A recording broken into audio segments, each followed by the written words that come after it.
Muy buenos Esta días. conferencia comenzará a grabarse.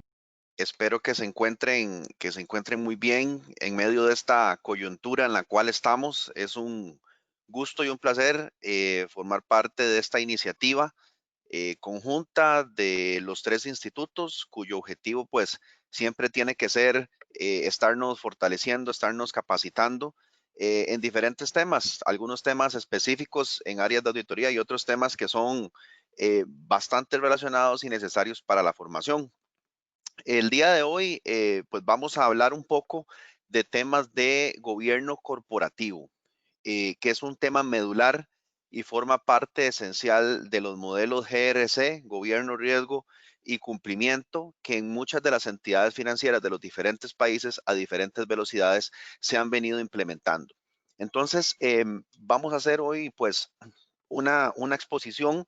em, que realmente no es de hablar de principios, voy a hablar en una primera parte de algunos elementos pues básicos aplicados a lo que está pasando, pero después sí me interesa muchísimo entrar en elementos que están pasando hoy en las instituciones donde no podemos dejar de lado temas clave de gobierno corporativo para entender cómo gestionarlos. Entonces, vamos a avanzar con la presentación. De igual manera en el chat que tienen ustedes ahí disponibles pueden hacer cualquier consulta y si está pues dentro de la medida de lo posible también las estaremos viendo durante la sesión. Vamos a ver, cuando uno habla de gobierno corporativo, básicamente lo relaciona al conjunto de principios y reglas con las cuales las organizaciones toman decisiones. Y cuando uno habla de las organizaciones, piensa en dos partes principales esenciales, al menos como punto de entrada. Estamos hablando de juntas directivas o consejos de administración, es decir, los principales tomadores de decisiones y la administración, que en nuestros modelos de gestión de riesgo siempre lo identificamos con tres líneas de defensa. La primera línea de defensa, los que toman riesgos, la segunda línea de defensa, los que monitorean riesgos y la tercera línea de defensa, donde comúnmente se encuentran las áreas de auditorías internas. Recientemente hemos incorporado siempre para los análisis una cuarta línea de defensa, como esos agentes externos que vienen a complementar la función de las otras tres líneas de defensa. Particularmente, ahí podemos hablar de auditorías externas, calificadoras de riesgo, proveedores de precios, por decir algunos. Entonces, es la forma en la cual se armoniza la toma de decisiones y se administran una serie de elementos importantes dentro de la organización. Y después también marcan la pauta de cómo nos vamos a relacionar, cómo vamos a tomar decisiones respecto a otros grupos de interés, que en el enunciado de la filmina es lo que llamamos partes interesadas, pero también puede ser grupos de interés, que es lo que uno utiliza mucho para analizar riesgo reputacional. Entonces está hablando, bueno, cómo vamos a hacer los procesos que tienen que ver con proveedores, cómo va a ser la comunicación con el regulador, cómo vamos a relacionarnos inclusive hasta con la prensa. Pero algo importantísimo en gobierno corporativo y que tenemos que tener clarísimo como punto de partida es que es un tema más de principios y no tanto de reglas. ¿Por qué? Porque hay tres palabras clave que definen esta definición y son las que están en la filmina en azul y son el diseño, la implementación y la evaluación. En el diseño, cada organización tiene una manera particular de tener su propio diseño de gobierno corporativo. Y lo importante es que, dada la naturaleza, dado el volumen, dado el modelo de negocio, se puedan tener o diseñar la forma de hacer gobierno corporativo que se adapte mejor a la organización. Por ejemplo, que es muy común ver recientemente, la regulación prudencial ha avanzado de tal manera que ahora, cuando uno habla de cumplimiento, ¿verdad? De la parte de cumplimiento, comúnmente, dependiendo de la terminología que se utiliza en las regulaciones, la gente piensa en un oficial de cumplimiento, que es la persona encargada de la prevención de todo lo que tiene que ver con legitimación de capitales y financiamiento al terrorismo. Pero la figura de cumplimiento de lo que llamamos compliance implica otras aristas de cumplimiento. Por ejemplo, cumplimiento normativo. La figura de cumplimiento normativo se ha puesto muy de moda en las diferentes regulaciones. Entonces, dependiendo del tamaño de la organización, cuando las organizaciones son muy grandes, en ocasiones, pues sí, recurren a tener un área completa de cumplimiento normativo con un director, con un equipo de analistas, pero para organizaciones más pequeñas, con una persona basta. Y si la organización es todavía más pequeña, basta con anexarle a un área independiente, que puede ser, por ejemplo, alguien del área de riesgos, esa función. De igual manera es cuando uno habla de comités. Hay comités que generalmente son regulatorios, comités de riesgo, comités de auditoría, esto para entidades reguladas, comité de cumplimiento, comité de nominaciones, comité de remuneraciones, pero no necesariamente eso implica que las entidades tienen que hacer toda esa estructura. Por ejemplo, nominaciones y remuneraciones en muchas organizaciones son comités que se anexan, las funciones se anexan y es una manera también de simplificar. Sin embargo, siguen manteniendo el diseño y los buenos principios. Entonces, lo importante es que, si bien es cierto, en los marcos normativos, ya sea principalmente para entidades financieras, las regulaciones o las circulares que tienen las entidades para gestionarse marcan una cierta pauta, está en cada organización cómo es que lo quiere estructurar. En la parte de implementación quizás no haya mucho que decir, pero sí en la parte de evaluación. Y ahí sería bueno que nosotros, independientemente de la línea de defensa en que tengamos en una organización, seamos auditores o estemos en otra línea de defensa, preguntarse cuándo esa organización se ha evaluado el funcionamiento de su gobierno corporativo. No es tan sencillo de encontrarlo. Las experiencias más recientes que se han dado un poco es con todo lo que tiene que ver con los procesos de idoneidad y evaluaciones de desempeño, pero es un tema en el cual falta todavía pues madurez. En el recuadro celeste tenemos ahí principalmente la OSD tiene unos principios de gobierno corporativo, que esos son pues bastante reconocidos. Cada país generalmente tiene sus normativas internas o tiene algunas ONGs que son más privadas, más asociaciones que tratan de dar normativa especialmente para entidades no financieras. Lo que son entidades financieras, sean del sector de intermediación bancaria, de intermediación bursátil, sean seguros o sean pensiones, tienden a tener un marco normativo establecido. Ahora, cuando hablamos de algunos principios, y aquí no voy a decir todos, sin embargo, me parece que son quizás los que siempre saltan más en las sesiones de trabajo. Uno, pues que está clarísimo, es el tema de la independencia. Cuando uno habla de independencia, habla de la independencia de la segunda línea de defensa, que ahí está cumplimiento, riesgos, cumplimiento normativo. Habla de la independencia de la tercera línea de defensa, donde está auditoría, donde esas áreas le responden a sus respectivos comités y esos comités le responden a las juntas directivas o consejos de administración. Independencia de los tomadores de riesgo. En cuanto a transparencia y rendición de cuentas, esos principios pues siempre son un poco abstractos. Sin embargo, vamos a ver con el avanzar de la presentación que hoy por hoy resaltan muchísimo interés en medio de la coyuntura en la que estamos. Deber de cuidado es actuar con prudencia, deber de lealtad es actuar con prudencia y tal vez el que me llamaría más la atención acá de tener siempre en cuenta es el deber de cuidado. Y el mejor ejemplo para poderlo mostrar es como cuando cualquiera de ustedes va o quiere adquirir un vehículo, un carro. Entonces, ¿qué es lo que generalmente cada uno de nosotros hacemos? Nos metemos a internet, a los buscadores de internet, vamos y comparamos entre autos que sean de nuevos versus los que son que ya están usados, comparamos kilometraje, comparamos las extras que tengan, si tiene el vehículo algún problema legal, y una vez que tenemos unos 2 o 3 vehículos previamente escogidos, llamamos a los dueños, vamos y observamos los vehículos, los llevamos donde un mecánico para que los evalúen y posteriormente, finalmente decidimos si adquirimos uno o no. Es decir, hicimos un proceso de debida diligencia. ¿Por qué? Porque quisiéramos adquirir el mejor vehículo para nuestro uso, un vehículo que nos sea útil, que nos dure y que no tengamos problemas después. Pues bueno, cuando estamos ocupando cargos, sea en puestos clave o sea en órganos directivos, comités, juntas directivas, es exactamente lo mismo. Tenemos que tener un deber de cuidado de que las decisiones que se tomen dentro de esa organización, sean puestos de gerencia o sean puestos de comités, tienen que tener todas esas debidas diligencias como si estuvieran tomándose decisiones propias. Entonces, ese es quizás el que me interesa explicar un poco, porque no es tan transparente como los demás con respecto a su terminología. Ventajas de temas de gobierno corporativo, y a partir de aquí, sí, yo creo que se marca la presentación un punto de aparte, porque el gobierno corporativo ha venido evolucionando de manera de que, pues sí, es importante para gestionar conflictos de interés, para darle transparencia a la toma de decisiones, para evitar abusos de poder en una organización, para facilitar la transparencia, pues sí, todo eso siempre ha sido históricamente en el gobierno corporativo muy bien visto, pero hoy más que nunca toma una relevancia con la parte estratégica de la organización.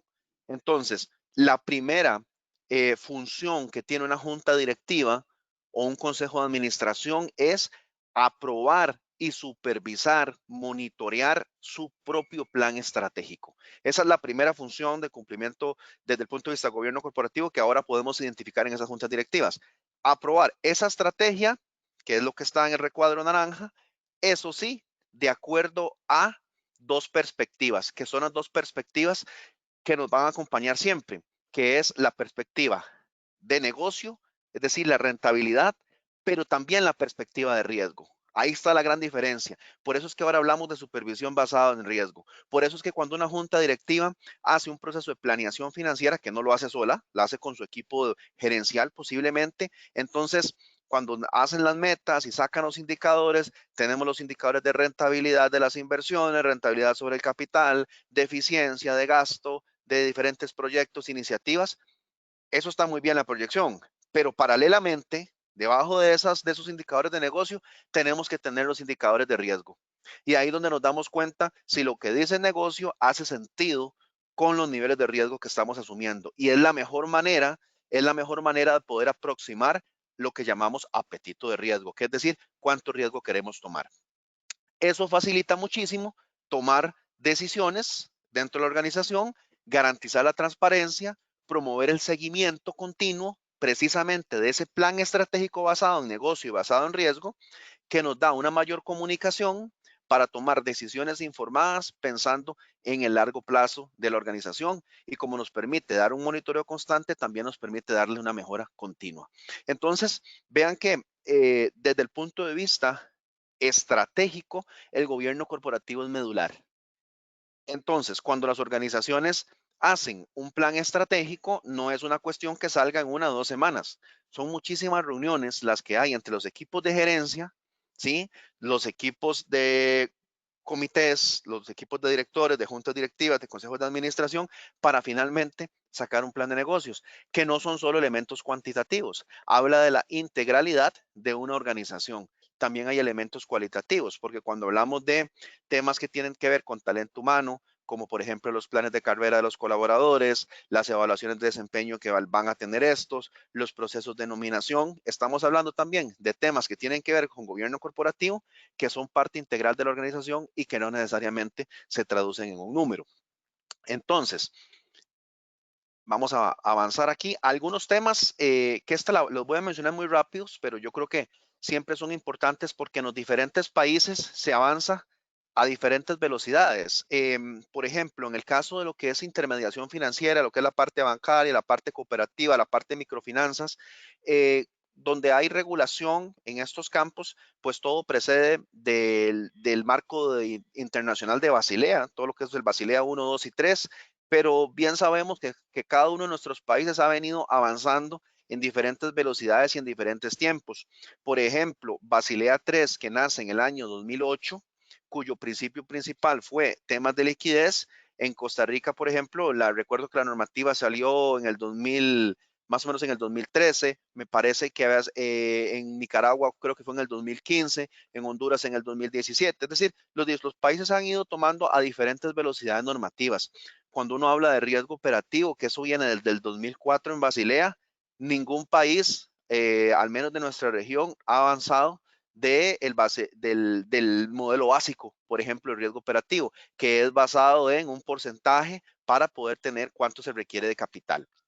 Algunos temas que los voy a mencionar muy rápido, que se han ido avanzando en diferentes velocidades. Cada vez es más común hacer estrategias basadas en riesgo. Por eso es que cuando uno analiza un plan estratégico, lo primero que trata de identificar es, bueno, El plan estratégico tiene un análisis de riesgo previo y cuando le damos seguimiento tiene o no esas dos perspectivas. Todo lo que tiene que ver con procesos de nominaciones o de idoneidad, eso es muy importante para poder marcar una pauta ordenada de quiénes son los que podrían llegar a tomar decisiones. En algunas organizaciones que son de capital privado, eso es un poco más complicado porque son 2 o 3 dueños que simplemente pues nominan a veces a gente pues de su confianza. Cada vez hay un mayor interés en la gestión de riesgos, en sistemas de información completos. Cada vez las organizaciones tienen menor tolerancia o menor aceptación a tener incumplimientos normativos, sea con el regulador, sea con auditorías internas, con auditorías externas.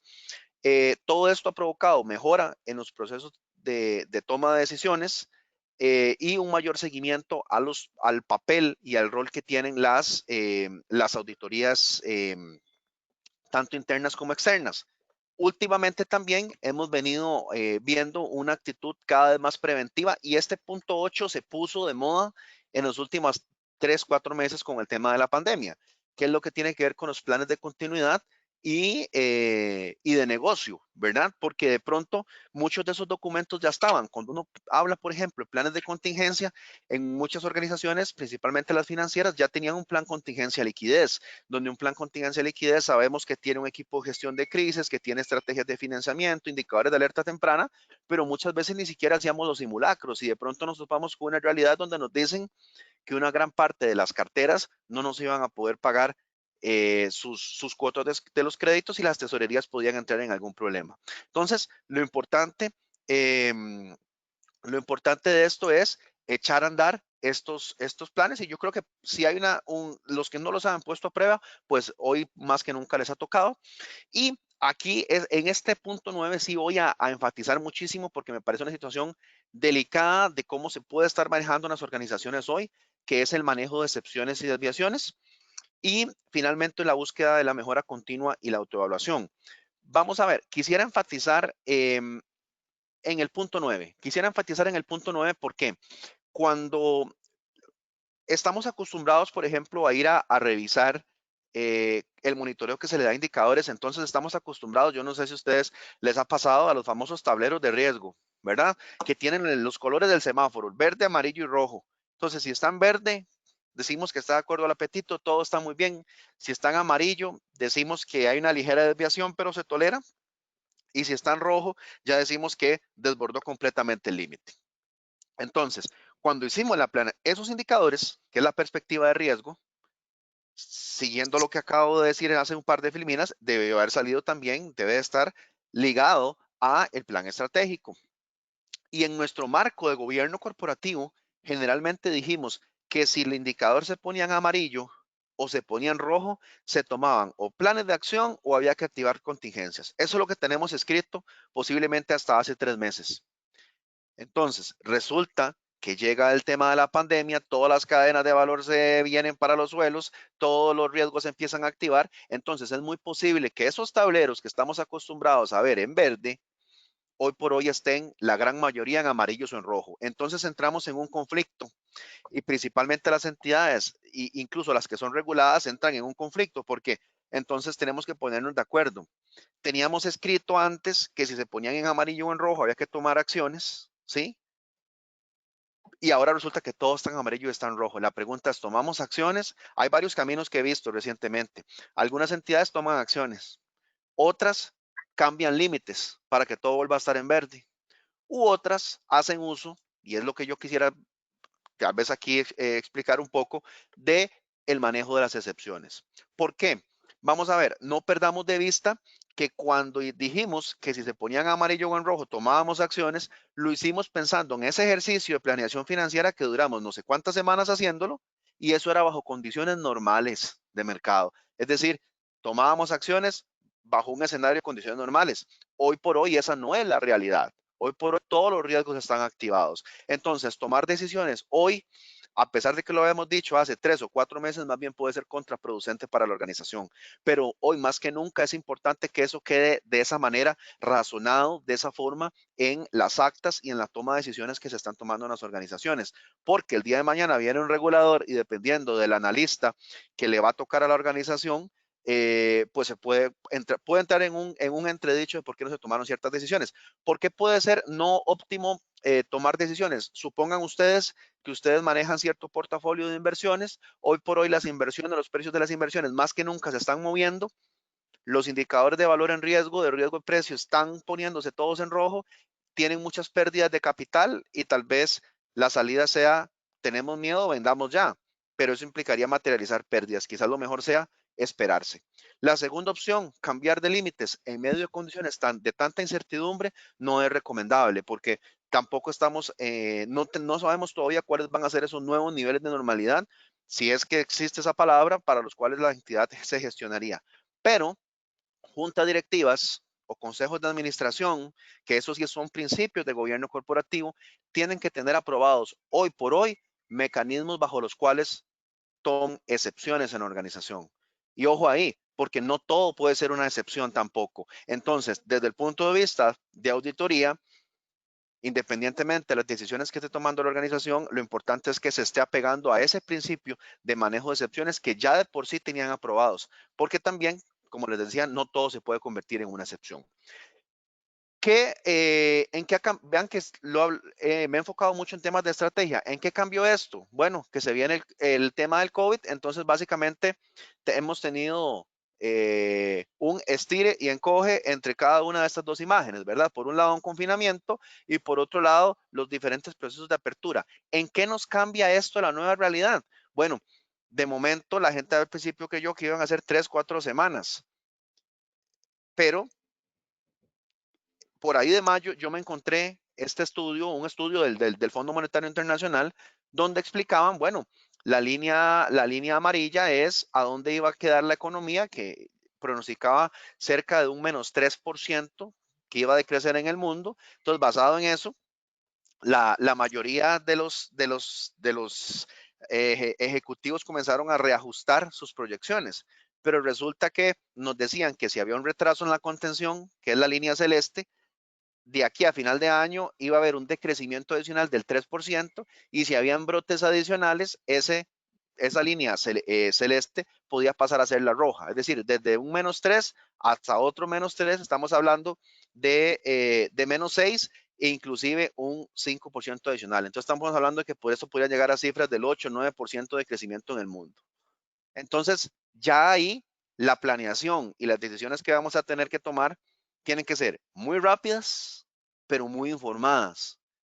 ¿Qué pasa con todo ese planeamiento estratégico que traíamos? Entonces, esto sí o sí es información que tenemos que tener en cuenta para la toma de decisiones hoy. Los países generalmente, pues, a esto los topó con diferentes grados de libertad, llamaría uno. Por ejemplo, en el caso de Guatemala, es un país que tiene niveles de manejo de sus finanzas públicas bastante sanos. Entonces tiene todavía muchísimo más grados de libertad para, por ejemplo, estimular gasto público si es necesario para el tema de enfrentar la pandemia y mitigar estos efectos. En el caso de Costa Rica, pues su principal problema es el déficit fiscal, con niveles de déficit fiscal totalmente desbordados. Entonces, los grados de libertad que tiene son mucho menores.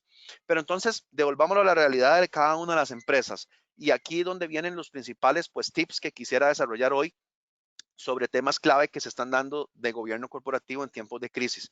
Voy a mencionarlos muy rápido, después voy a profundizar un poco en cada uno de ellos. Una tiene que ver con activar dos tipos de equipos, que es un equipo de respuesta, que es el primero que es activo desde que esto comenzó, pero tiene que haber un equipo estratégico o un equipo de habilidades ágiles, que ya lo vamos a explicar, que le siga dando marcha a la organización. La segunda tiene que ver con mantener sólidos procesos de toma de decisiones. Hay un dicho que dice que después de la batalla todos somos generales, ¿cierto? Entonces, el problema no es, podemos estar tomando decisiones hoy en las organizaciones que en 12 o 18 meses confirmemos que nos equivocamos. Eso puede pasar, especialmente en un entorno tan cambiante. Eso sí, que los supuestos con los cuales tomamos las decisiones hoy estén basados en el modelo de gestión de la organización de hoy y en la información de hoy. Eso es lo que también desde el punto de vista de auditoría nos interesaría validar.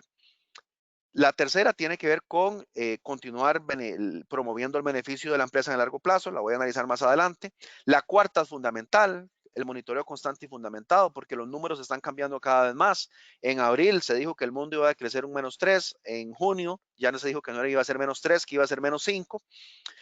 La quinta que viene acá tiene que ver con cómo se maneja el tema de la gestión del riesgo reputacional en la organización. La 7, con mantener la eficacia, no, ahí dice del Consejo de Administración, pero en realidad es de toda la organización. Y ahí se me surge a mí una pregunta. Por ejemplo, estábamos acostumbrados generalmente a tener comités o juntas directivas mayoritariamente presenciales. Entonces, la pregunta que cuando ustedes llegan a hacer un proceso, por ejemplo, auditoría, y ven cómo funcionan los comités y revisan las actas, lo primero que uno pide es el reglamento para ver si el funcionamiento de lo que el acta refleja va acorde a, a las reglas de juego que la entidad diseñó para ese comité. Por ejemplo, para un comité de riesgo, para un comité de auditoría. Una pregunta interesante es si ese funcionamiento para esa toma de decisiones de esos órganos está ya adaptada a la virtualidad. Es decir, por ejemplo, yo formo parte de un comité de riesgo, que de hecho tengo que presidirlo, donde una de las indicaciones y modificaciones que se nos dijo, ¿verdad? Que había que tener era a la hora de votar, debo de encender la cámara y tengo que decir, Pedro Aguilar, de acuerdo, ¿verdad? Son las reglas de juego de la organización y eso tiene que estar formalizado en los documentos necesarios o pertinentes de la organización, porque es la forma de validar la toma de decisiones. Todo eso lo vamos a profundizar en las siguientes filminas. Y la última, pues por supuesto que es más que necesaria el tema de informarse constantemente, que suena muy obvia. El tema es que a veces hay que entender bien en medio de tanta información, a veces la información que tenemos no necesariamente es, no necesariamente la más certera. Vamos con la primera, que tiene que ver con activar equipos de gestión. Esta imagen la tomé de un estudio que me gustó muchísimo, un estudio de la firma EY, porque ejemplifica mejor que nadie la diferencia entre esos dos equipos. Vean que en el punto 1 estamos hablando de ese equipo que es un equipo más de respuesta, el equipo que va más relacionado a lo que tiene que ver con la continuidad del negocio o con, por ejemplo, un equipo de contingencia de liquidez. Es decir, es el equipo que está ahí tratando de que la organización se sostenga. De hecho, cuando este tema de la pandemia estalla, la principal preocupación, por ejemplo, de entidades financieras era la liquidez. De entidades no financieras, principalmente era su operativa, sus cadenas de valor. Entonces, ¿cómo solucionamos esos problemas de manera inmediata? Pero ¿qué pasa? Pasamos al escenario 2, donde ya comenzamos a sobrepasar la crisis y la organización tiene que continuar. Entonces ahí ya llegamos a una fase 3, donde tiene que existir un equipo. Ahí en esta filmina le llaman equipo de estrategias ágiles. Puede ser un equipo estratégico, el equipo que siempre está redimensionando, el equipo de innovación, donde estén los creativos, ¿sí? Porque la organización posiblemente tenga que reinventarse. Por ejemplo, supongan ustedes en entidades financieras, los equipos de colocación de crédito en este momento, quizás la demanda de crédito simplemente no exista. Entonces, ¿qué hacemos con esos colaboradores? Pues bueno, en la fase 1, cuando se tomaron muchas de esas iniciativas, parte fue, y en muchos países se ha dado, el tema de darle moratoria o abstener el pago de algunos meses de las cuotas de crédito de las personas y de las empresas. Pues bueno, algunas entidades dieron prórrogas de 3 meses, de 6 meses, pero entonces deberíamos de estarle dando un seguimiento muy importante a esos clientes para ver qué va a pasar en 3 meses y en 6 meses, cuando sí o sí nos tengamos que enfrentar a la verdadera realidad. Entonces, ahí podemos redimensionar parte de las funciones que se están dando dentro de los equipos. Entonces, desde el punto de vista de organización, para la toma de decisiones dentro de la organización, creo que es importante más que nunca diferenciar estos dos tipos de equipos que hay, y especialmente que no necesariamente los que son aptos para dar respuesta son aptos para poder reinventar o darle continuidad desde el punto de vista estratégico al negocio. Esta es muy importante, sobre todo para una frase que, como cuando uno dice, bueno, debemos de cubrirnos las espaldas, ¿verdad? El que estemos en medio de esta coyuntura no quita que tengamos que identificar los comités, y eso generalmente está muy claro, que toman o lideran procesos de toma de decisiones. ¿Qué es el tema de la coyuntura en la que estamos hoy? Hoy la rapidez impulsa a tomar decisiones. pero sí o sí tiene que quedar claro quién es el responsable de la decisión y sobre todo quién es el responsable de darle continuidad y seguimiento a esa toma de decisiones que se están dando. Y sobre todo supervisar que las medidas hayan sido tomadas de acuerdo a las circunstancias y que se contó con información oportuna para la toma de decisiones. Entonces vean que el tema es complicado, porque hoy por hoy estar gerenciando una organización, sea financiera o financiera, no debe ser nada sencillo. Con la cantidad de decisiones importantes que hay que tomar, algunas tomadoras de riesgos, otras lamentablemente que tienen que ver con despidos o cosas de este tipo, pero las decisiones que sean, como les dije anteriormente, podrían ustedes estar equivocados o a los que van ustedes a auditar estar equivocados. Lo importante es que esas organizaciones ojalá estén manteniendo claros esos procesos de cómo están tomando las decisiones hoy. Y aquí, esta sí la quisiera profundizar un poco más, en que el hecho de que estemos apresurados y con necesidad de tomar decisiones rápidas no quita que debe continuar el debate interno para posteriormente poder demostrar que las decisiones que se tomaron fueron de acuerdo a los principios de la organización, de acuerdo a las necesidades regulatorias si es que existían y que no fueron decisiones triviales. Eso les va a permitir también gestionar muchísimo mejor temas relacionados a los conflictos de interés. Por eso es muy importante en este caso temas de seguimiento y el tema que les mencionaba anteriormente, cómo estamos manejando una desviación. Vean que uno entiende por desviación, por ejemplo, imaginen ustedes cuando uno habla en el sistema financiero de la solvencia. Ustedes recuerdan que en Basilea 3 se habla de que la solvencia que tiene que tener una entidad financiera es el 8% de su capital. Cada país tiene niveles pues discrecionales. Por ejemplo, en el caso de Panamá, Panamá mantiene el mismo de Basilea. En la mayoría de países adoptan un 10%, ¿verdad? Es decir, un poco más conservador que Basilea. Incluso me parece que creo que El Salvador tiene un nivel de solvencia requerido mayor. Pero entonces, el mínimo regulatorio es un 10. ¿En qué nivel quiere estar la organización? ¿En un 13, en un 14? Bueno, digamos que un 14. Y si estamos en un 13, quiere decir que está menor a lo que queríamos. Hay una desviación. Eso es, tenemos que darle cierto tratamiento.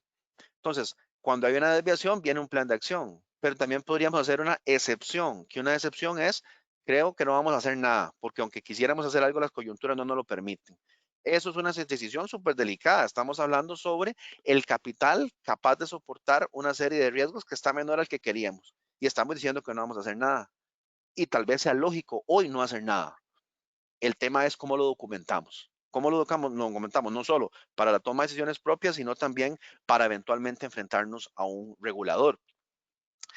El 3 tiene que ver con cómo enfrentamos o cómo manejamos el tema de las decisiones de largo plazo. Aquí es muy importante porque una de las principales funciones de gobierno corporativo, como lo mencioné, es lo que tiene que ver con la aprobación de un plan estratégico y lo que ahora en los últimos años se ha llamado la declaratoria de apetito de riesgo, que básicamente es donde cada objetivo estratégico está asociado a un indicador clave de negocio y un indicador clave de riesgo. Y a eso es lo que a través del comité de riesgo se le da seguimiento y se le da seguimiento también en la junta directiva o consejo de administración.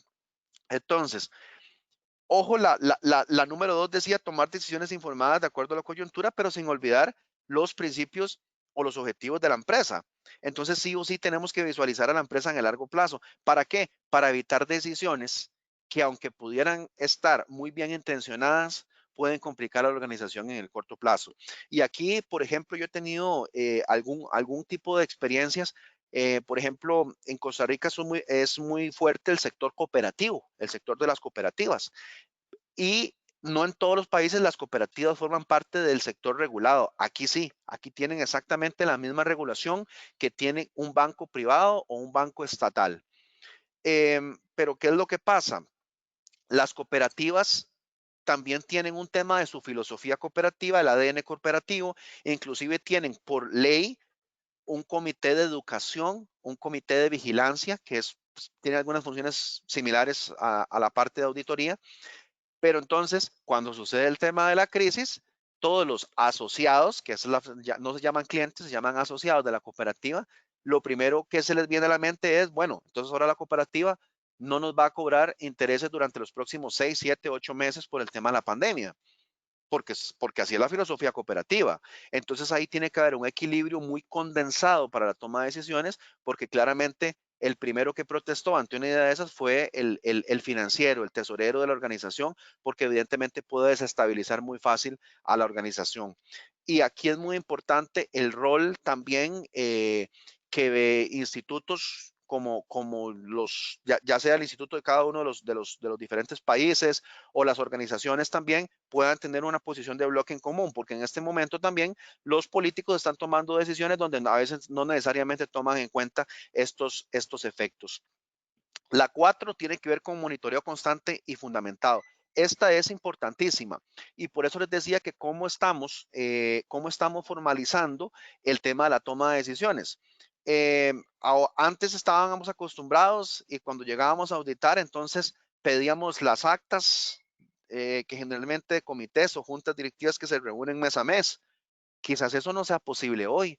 Quizás ahora las reuniones haya que pedir, si ustedes quieren revisar una sesión, pues piden el acta, pero también puedan pedir un video. O a veces hay decisiones que se están tomando inclusive por un chat de WhatsApp, porque no tenemos tiempo de esperarnos una semana a reunirnos porque las condiciones están cambiando muy rápido, especialmente cuando tiene que ver con recomposición de pasivos, cuando tiene que ver con inversiones importantes, cuando tiene que ver con decisiones de tercerización, con decisiones que tienen que ver con el personal. Entonces, más que nunca hay que tomar en cuenta esta información. Supongan qué diferente podría ser el pronóstico de alguien que toma los números de abril respecto a los números de julio de lo que ha pasado con todos los efectos que ha dejado la pandemia. Posiblemente, si la organización, el gerente general de la organización está en su mente con que la realidad es la que tenía en abril, quizás esté hoy dispuesto a tomar mucho más riesgos, así se informa, ¿sí? De lo que está pasando a julio, ¿ok? Y especialmente con todos los efectos que esto ha venido teniendo en la economía. El quinto tiene que ver con temas de reputación organizacional. Y aquí hace poco leí un estudio que me llamó muchísimo la atención. Era un estudio del INCAE, donde explicaban cómo, y eso yo creo que todos en redes sociales de alguna forma lo hemos compartido. La gente que pone imágenes de el que te llamó en la crisis y es tu amigo, y los que no se olvidaron en la crisis de cómo estabas, esos son tus verdaderos amigos. Igual con las empresas. Entonces, me llamaba la atención porque decía que a pesar de que esto, hablábamos ahora antes de empezar con Don Donald, de que esto va a durar, ¿verdad? Yo creo que esto va a durar varios meses, nos falta bastante rato todavía. Llegará un momento donde comenzará a diluirse el efecto pandemia y esto pasará. Sin embargo, cuando esto pase, yo creo que, y nos acentuemos en esa nueva normalidad, tanto las personas como las empresas serán muy juzgadas por su manejo en estos tiempos, en este momento de crisis, en este momento donde se ha pegado mucho a temas de solidaridad y demás. Pero entonces ahí viene el equilibrio. Entonces, y cuando yo hablo de equilibrio, sí o sí, hay que entender cómo la organización, y vamos otra vez a las funciones principales de una junta directiva, está tomando decisiones, porque no puede perder de vista la visión de largo plazo de la organización, a dónde quiere llegar, su misión, su visión, sus objetivos, y para eso tiene que tomar decisiones de negocio inteligentes, pero también tiene que manejar su reputación. Entonces, ahí nos vamos a una pregunta todavía más clave desde el punto de vista, y ahí ligamos gobierno corporativo con riesgos, porque la primera pregunta que uno llega, cuando uno llega a hacer una auditoría de riesgos, es, bueno, ¿cuáles son los riesgos relevantes de la organización? Cuénteme. Yo no se los voy a decir, yo puedo tener una idea, pero usted me lo tiene que decir cuáles son sus riesgos importantes. Y cuando uno habla, por ejemplo, del riesgo de legitimación de capitales, uno pregunta en un consejo de administración, en una junta directiva, ¿el riesgo de legitimación de capitales es importante para ustedes, es relevante? Y todos levantan la mano y dicen que sí. Cuando uno dice el riesgo operativo, como el 70-75% dice que sí. Cuando uno dice riesgo legal, quizá porque omiten algunas cosas, la mitad dice que sí. Si yo les digo riesgo de fraude, un 30% dice que sí, es mucho menor. Pero si les digo riesgo reputacional, todo el mundo también levanta la mano. ¿verdad? ¿Por qué? Porque nadie quiere tener problemas con la marca de su empresa, nadie quiere que su empresa tenga algún problema en alguna noticia, en un periódico, que se hable mal en redes sociales, y este es un momento donde si no armonizamos en la organización, si decimos el riesgo reputacional es importante, entonces ahí las entidades hoy tienen un dilema. ¿Cómo compensamos el equilibrio financiero, si lo queremos llamar, también con el equilibrio cualitativo, con el equilibrio que no me lo dicen los números? Tienen que tener un proceso de armonía. Por eso es muy importante que en ese equilibrio financiero esté para mí lo que yo les hablé del equipo de gestión de crisis, más de contingencia, ¿verdad? Y en ese equipo que tiene que armonizar a la organización es el equipo que tiene que reinventar a la organización. Entonces vean cómo a nivel de gobierno corporativo recomponemos la estructura y eso también nos permite recomponer la gestión. Bien, esta es bien interesante porque la eficacia de los órganos de gobierno no las podemos perder de vista. Cuando uno llega a proponer evaluación, metodologías para evaluar gobierno corporativo, para evaluar una junta directiva, para evaluar un comité, esquemas para valorar el funcionamiento de la alta gerencia, la comunicación entre líneas de defensa, eh, tiende a haber temas no solo de las funciones que son regulatorias, sino también las del marco interno de la organización, uno las incluye. Ahora está muy de moda incluir, por ejemplo, hasta temas de habilidades blandas, ¿verdad? Si en un comité somos capaces de aceptar que otros piensan diferente, que otros toman decisiones diferentes a nosotros. Pero entonces, ¿qué pasa? No nos olvidemos que los foros, esos foros que nosotros vamos a ir a revisar de cómo están tomando las decisiones, no pueden perder la eficiencia si es que la tenían, que tenían antes. Entonces, ¿cuál es un tiempo promedio que dura una sesión de junta directiva?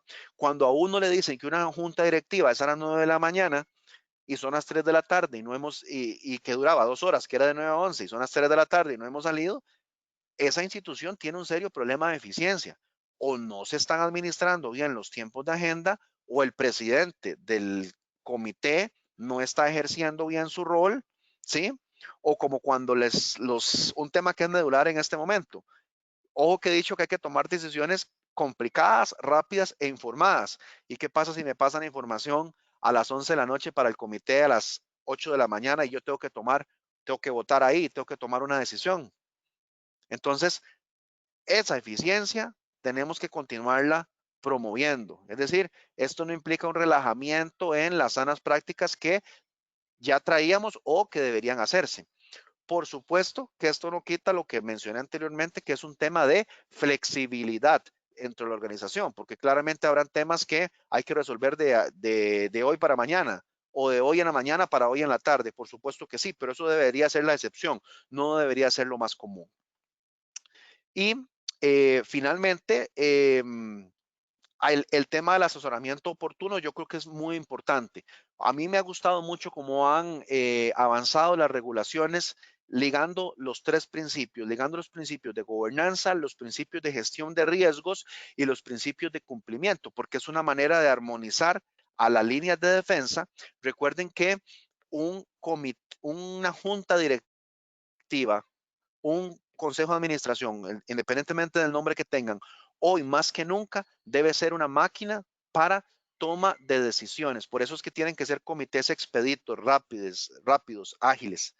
Y para que eso pase, los comités que le responden a esa junta directiva tienen que tener procesos de análisis donde ya llegan los temas del área de negocio con los temas del área de riesgo muy condensados, ¿sí? Entonces, la participación es muy importante. Ojalá que las tres líneas de defensa puedan estar siendo partícipes y conocedores de a dónde va la organización para que desde su perspectiva nos dé hacia lo que la organización se puede estar enfrentando.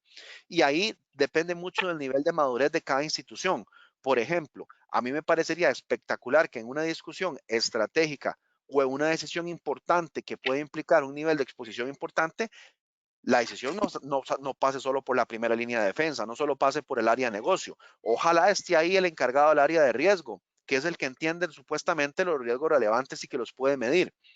No para que me detenga el negocio, pero tal vez sí me puede prever de algo o me puede ayudar a optimizar mi decisión. Y si tenemos también equipos de auditores que entienden los modelos de negocio, qué mejor tener la perspectiva de una tercera línea de defensa.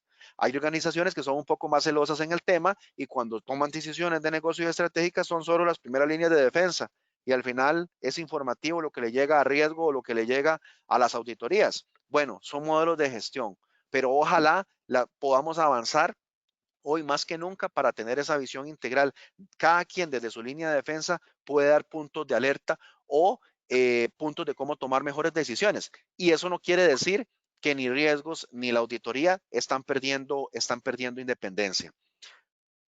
Todo proceso de toma de decisiones y las fases que realmente las palabras clave que pongo ahí, y ahí donde les decía la sinergia entre la gobernanza, el riesgo y el cumplimiento, parte de fases de gestión de riesgo, ¿cierto? Cuando uno habla de las fases de gestión de riesgo, entonces la gente siempre comienza y dice, bueno, identificación de riesgos. Entonces, si ustedes están en riesgo operativo, van y ven el mapeo de procesos y cómo las áreas levantaron los procesos. Pero uno, antes de meterse a hacer un proceso de identificación de riesgos, y eso va de acuerdo a inclusive a la ISO 31000, lo primero que hace es un análisis de contexto interno y externo. Es decir, y hoy más que nunca, vean qué importante es eso, hoy más que nunca hay que ver qué está pasando en el mundo.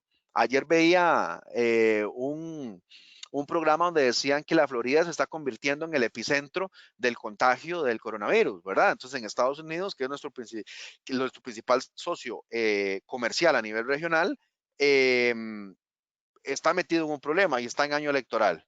Y después, pues sí, las fases tradicionales de gestión de riesgos, el tema de identificación, no solo de riesgos, sino también de oportunidades. Recuerden que cuando uno habla desde el punto de vista de riesgos, no es solo lo malo que me puede pasar, sino también cómo aprovecho oportunidades, las mediciones de impacto, las gestiones de control, los planes de acción y contingencias y la información y toma de decisiones.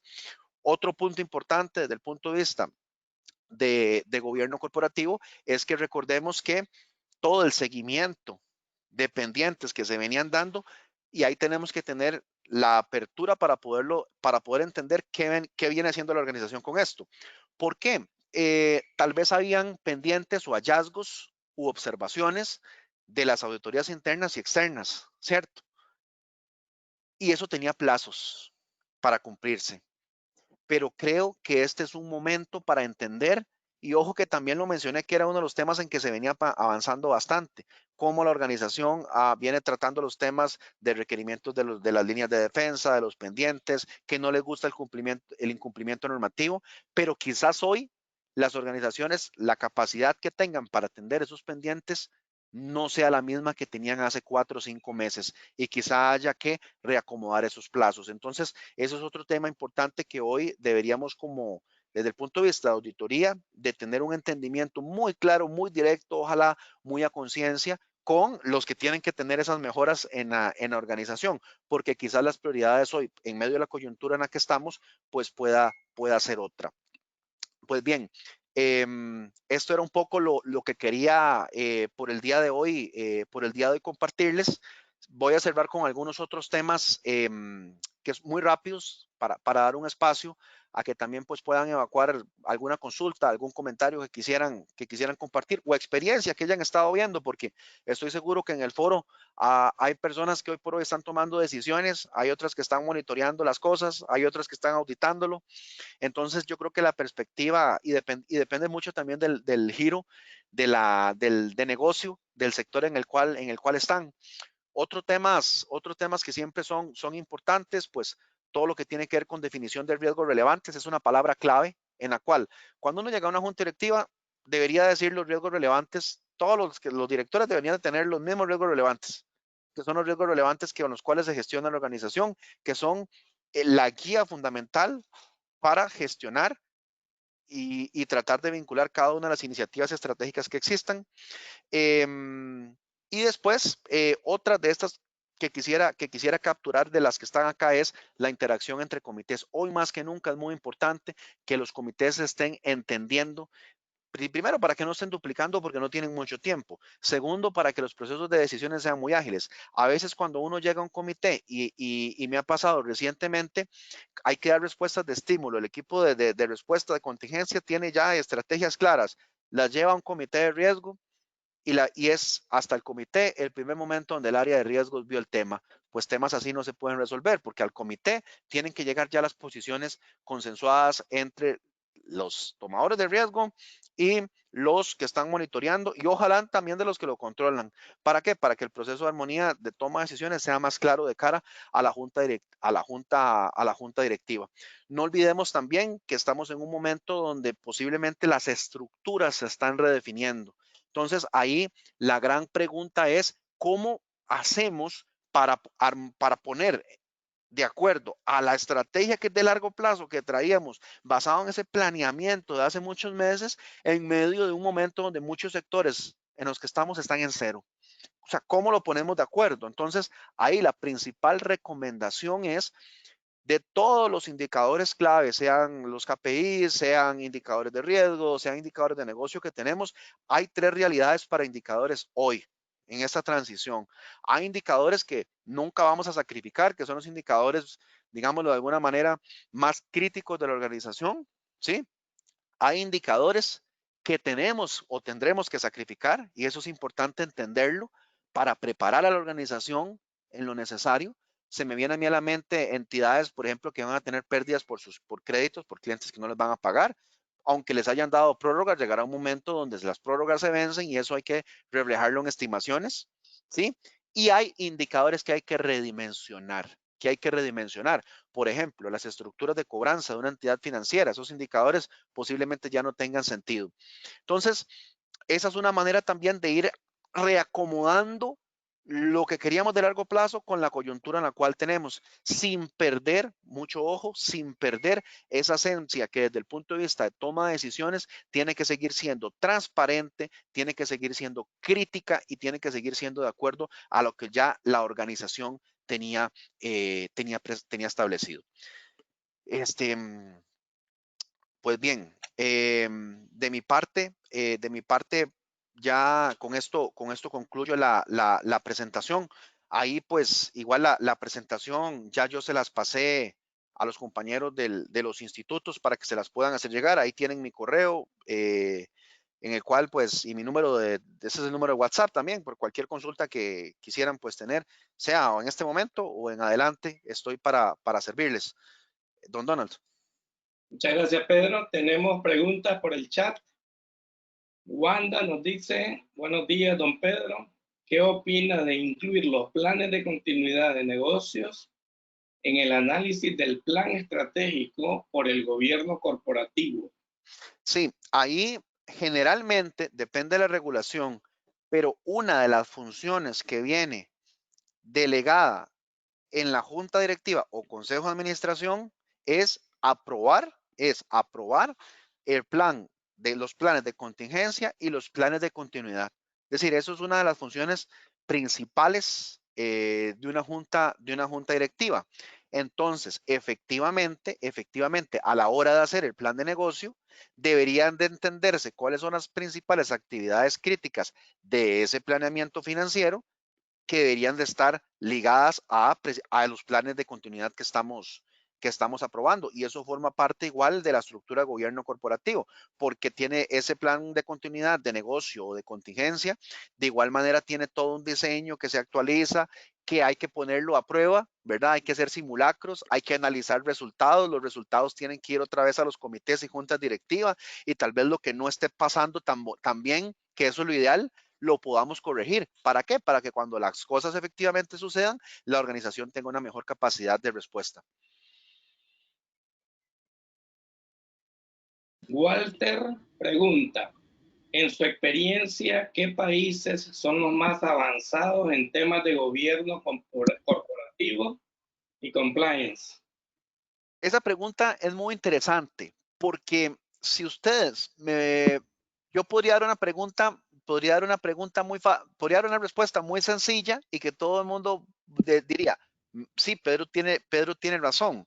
Cuando uno ve, por ejemplo, los estándares que tienen las transnacionales, que son emisoras de valores en los mercados internacionales, no voy a decir nombres, pero todo lo que tiene que ver con empresas que son de inversión extranjera directa, los share services, todo esto, las grandes firmas o los grandes bancos transnacionales, ¿verdad? Que están en diferentes países. ¿Qué más que esas entidades para tener clarísimos temas de estructura de gobierno y controles? ¿Cuántas cosas y cuántos filtros no tienen que pasar para poder, por ejemplo, emitir valores en Estados Unidos? Entonces uno pensaría que son esas grandes empresas de los mercados desarrollados.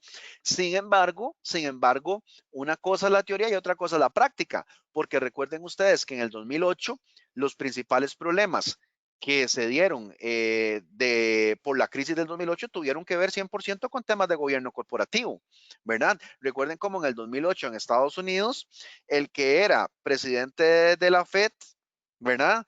No hacía mucho tiempo era el que tomaba las decisiones en bancos y aseguradoras en Estados Unidos. No sé si han visto muchos de los documentales relacionados a eso. Entonces, si te tuviera que dar una respuesta en estándares, en cómo han avanzado los temas de investigación, te diría, pues sí, economías avanzadas. Si uno piensa en países, por ejemplo, la OECD, podría darte un ejemplo de esos, en estándares y marcos. Ya en aplicación tal cual, siento que es algo que está muy en el ADN de cada organización. Tenemos a Pablo Camacho. Buenos días, don Pedro. Muy valiosa la presentación y su explicación. El hecho de que existan tantos cambios en la gestión implica que los mismos estarán fuera de políticas, manuales, procedimientos. En este sentido, ¿qué debo hacer con respecto a este tipo de documentos? ¿Debo ajustarlos? Sí, esa es una muy buena pregunta y vean que va muy relacionada. Yo la enfoqué en la presentación más por el lado de indicadores, ¿verdad? Es decir, si los indicadores se nos salieron, ¿ahora qué hacemos? Pero vean que eso también está pasando con los procesos, ¿verdad? Yo a veces siempre les hago una pregunta cuando voy a sesiones entre una política y un procedimiento, ¿verdad? Recordemos que casi siempre las políticas son de aprobación de junta directiva. Entonces uno pensaría que las políticas deberían de ser documentos muy pequeños, no deberían ser grandes libros. Cuando uno se encuentra una política muy grande, casi siempre es porque es la política y a la vez tiene el procedimiento. La política es el que hago, el procedimiento es el cómo lo hago. Uno pensaría que el cómo lo hago más bien debería ser de resorte de la administración, que la administración lo pueda estar ajustando y cambiando de acuerdo a cómo va evolucionando el negocio y que las políticas sí sean más del resorte, en este caso, de junta directiva. Creo que en este momento las cosas relacionadas a políticas que deberían de ser muy puntuales, muy críticas, sí es importante que se estén documentando pues casi que de manera inmediata porque podrían implicar exposiciones o tomas de decisiones importantes. Las que tienen que ver con procesos o manuales, yo creo que la organización todavía está en un proceso de reinvención donde inclusive ni siquiera sabe a qué velocidad puede retomar sus movimientos, sus operaciones, qué puestos de los que estaban ahora son diferentes, qué puestos ya no existen o qué puestos nuevos van a haber. Entonces, hacer eso en este momento quizás no sea lo más recomendable porque el cambio pues va a seguir constante, entonces vas a pasar en un proceso o van a pasar en un proceso de ajuste continuo que más bien quizás los pueda desenfocar. Yo creo que no es un momento para ajustar procedimientos todavía, sí lo relacionado a políticas porque eso debe de quedar bien documentado ya que es más del resorte de junta directiva. Mercedes López pregunta, el tema de PLD, FT y auditoría de IT siempre queda por fuera de los planes de auditoría interna. ¿Cómo se ve dentro del gobierno corporativo? Sí, gracias a Mercedes. Casualmente, ahora que, bueno, yo les hice cuando les hice la consulta y les explicaba ese ejemplo, esa charla que di, casualmente la forma de preguntarlo es, ¿cuáles son los riesgos relevantes de la organización?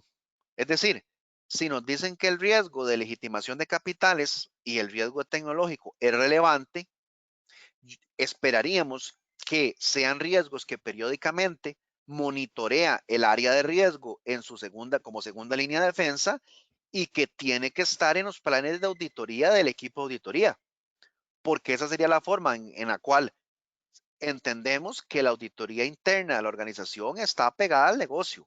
está enfocada a lo que la organización requiere y necesita.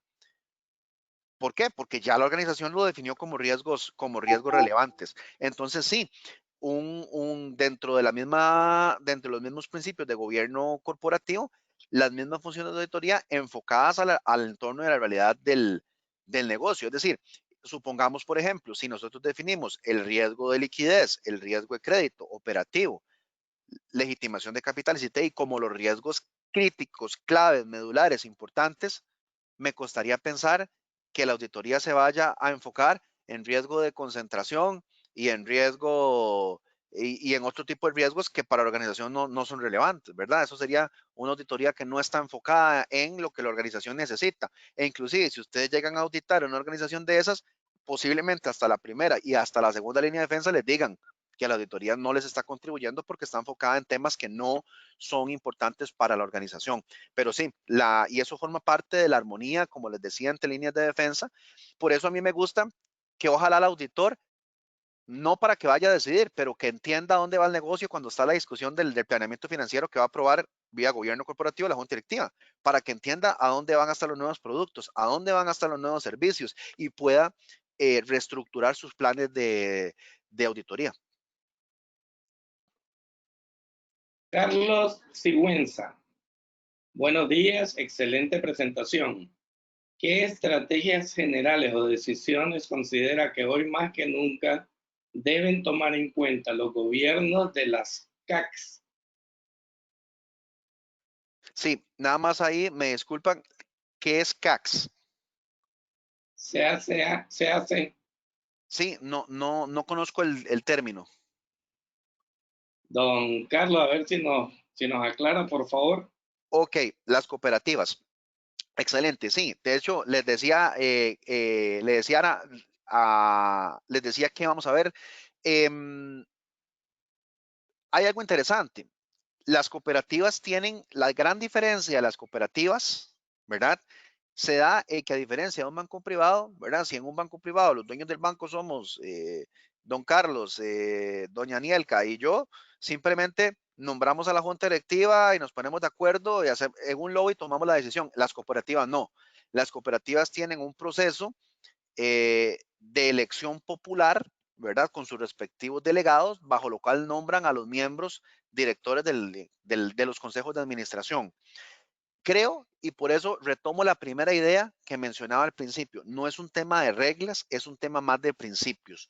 En cooperativas, que es muy importante, que hay cooperativas que son del giro financiero y hay otras que no tienen nada que ver con actividad financiera. Sin embargo, todos los principios que hemos conversado tienen la misma naturaleza. Lo que sí pondría yo un asterisco ahí, don Carlos, es en que las cooperativas tienen el riesgo adicional a que por temas de la filosofía cooperativa, del ADN cooperativo, tiendan a asumir posiciones que en el tiempo los puedan comprometer. Con el ejemplo que daba ahora, por ejemplo, una cooperativa está más incentivada que un banco privado a darle prórrogas a los asociados, ¿sí? Por un tema de que necesitan demostrarle al asociado que están con ellos y que son solidarias, lo cual está muy bien, ya vimos que eso es parte de, pero hay un riesgo ahí de perder la perspectiva también de la visión que queremos de la cooperativa en el largo plazo, que eso no solo se logra, ayudándole a los asociados, también se logra haciendo bien el negocio. Entonces, yo creo que las cooperativas tienen que tener un filtro adicional a los que efectivamente se van a los asociados que se les va a ayudar. Les voy a dar un ejemplo que acaba de pasar hace poco en Costa Rica. En Costa Rica se aprobó una ley de las famosas tasas usura, ¿verdad? No sé si han escuchado el término, que definen un nivel de tasa de interés a partir del cual, si una entidad financiera cobra más de eso, ya se puede meter en un problema legal. Y los principales bancos que están sufriendo con eso son los bancos privados que se dedican a tarjetas de crédito, que son las tasas de interés más altas del mercado. Entonces, cualquiera podría decir que comenzaron a hacer los bancos y en medio de la pandemia comenzaron a despedir trabajadores porque dicen, bueno, no, como ya no podemos cobrar una tasa que refleje el riesgo de esos clientes, primero esos clientes van a dejar de ser clientes y segundo, la gente que contratábamos para que atendiera a sus clientes, ya la vamos a despedir. Entonces, uno podría, si en una cooperativa, he escuchado un par de amigos que dicen, buenísimo, llega a mercado cautivo para nosotros, vamos a aumentar la base de clientes, ahora vamos a poder colocar. Yo le diría, pausa, pausa. No pierda de vista que usted tiene que analizar primero si es un buen o mal deudor y se va de acuerdo al perfil de productos que usted quiere. No simplemente asuma deudores que por algo otras instituciones posiblemente también les estaban dando tasas de interés muy altas, posiblemente porque eran muy riesgosos. Entonces es como el cuidado adicional que es importante tener en las cooperativas, pienso yo. La última pregunta es de Aniel Calorío López. Buen día a todos, gracias por la excelente presentación. Tengo una consulta. ¿Qué tips de teletrabajo puede dar para el gobierno corporativo? Saludos. Sí, bien, ahí tal vez mi recomendación para Anielka, y gracias por la pregunta, puede ser más dirigida a cómo armonizarlo desde el punto de vista de estructura de gobierno corporativo, porque claramente sé, porque hay expertos en el tema, que desde el punto de vista de teletrabajo, de cómo organizar agendas, de cómo a qué horas es mejor tomar reuniones, de cómo capacitarse a través de esas plataformas, hay todo un mundo, ¿verdad? Para hacer eficiente las cosas. Yo no soy experto en esa parte. Lo que sí les puedo tal vez decir desde el punto de vista de gobierno es que el área de talento humano, ¿verdad? Que en gobierno corporativo siempre la hemos tenido como a un costado, ¿verdad? Siempre ha estado como a un lado, nunca realmente se ha vinculado, cuando realmente es un área medular. Es un área medular que debería estar en cuenta en los procesos de nominaciones, en los procesos de nominaciones. No solo, obviamente siempre están los procesos de reclutamiento, pero el reclutamiento de la mayoría de colaboradores, no necesariamente de los puestos clave, de las evaluaciones de idoneidad. Hoy más que nunca, creo yo que mucho de esto puede descansar por talento humano. Inclusive cuando hablamos de tips de teletrabajo, cómo usar ciertas plataformas, ¿verdad? Que se están utilizando ahora, donde no se utiliza mucho, inclusive el correo electrónico, sino plataformas más en la nube o plataformas de estas de comunicación, como las que estamos utilizando, como Zoom, Teams, etcétera. ¿Cómo integramos eso? También vamos integrando eso dentro de los procesos, cómo utilizamos esas mismas plataformas para reunirnos en cualquier momento y tomar decisiones. Yo creo que eso puede ser inclusive un paso que si se da y se da de manera positiva, o que puede ser que en este momento no nos quedó de otra, ya sea un paso importante que las organizaciones tengan. Lo importante es que ojalá todo eso quede formalizado. Y ahí se me viene un tema adicional que va de la mano con lo que preguntaba arriba la señora Wanda, con continuidad del negocio y demás, y con seguridad. Ojo, que todo esto que hablamos de teletrabajo, también hay temas de riesgos que pueden tener los colaboradores. Es algo que no hay que perder de vista. Entender muy bien si el colaborador está en las condiciones idóneas, no solo a nivel de que tenga internet, sino de una serie de temas de si tienes condiciones de trabajo necesarias para poder hacer teletrabajo. Eso también es una parte pues importante que forma parte también de cosas que una empresa busca en un colaborador. Entonces yo creo que todos estos temas son temas que a nivel de gobierno corporativo pues también se administran porque son decisiones estratégicas de la organización. Muy bien. En nombre de los institutos de auditores internos de Guatemala, El Salvador y Nicaragua, agradecemos la excelente presentación que nos ha hecho Pedro Aguilar y agradecemos también la participación de ustedes, los que se han conectado a este webinar. Estamos trabajando en promover las certificaciones, igual los 3 institutos, certificaciones de FIBA, y les pedimos que se mantengan en contacto con sus institutos para que obtengamos la información y nos certifiquemos también. De nuevo, Pedro, muchas gracias por esta participación y esperamos seguir contando con